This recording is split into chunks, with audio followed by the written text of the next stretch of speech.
ஆண்டு கால தமிழக அரசியலில் புதிய சகாப்தம். அண்ணா காமராஜர் காலத்து நாகரிகத்தை மீட்டெடுத்த முதலமைச்சர் விஜய்.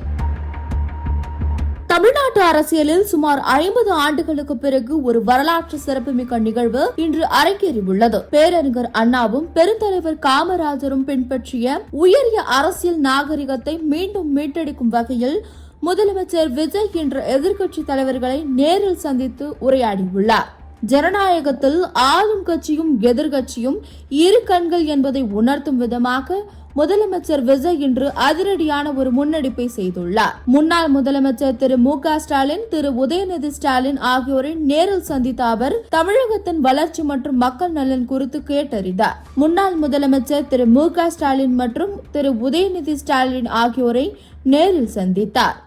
தொடர்ந்து மதிமுக பொதுச் செயலாளர் திரு வைகோ, பாமக தலைவர் திரு அன்புமணி ராமதாஸ் மற்றும் நாம் தமிழர் கட்சியின் தலைமை ஒருங்கிணைப்பாளர் திரு சீமான் ஆகியோரையும் முதலமைச்சர் சந்தித்து பேசினார். தேர்தல் களத்தில் கடுமையான விமர்சனங்களை முன்வைத்திருந்தாலும் ஆட்சி பொறுப்பேற்ற பின் கட்சி பாகுபாடின்றி அனைத்து தலைவர்களையும் நேரில் சந்தித்து ஆலோசனை நடத்தியது அரசியல் களத்தில் பெரும் வரவேற்பை பெற்றுள்ளது.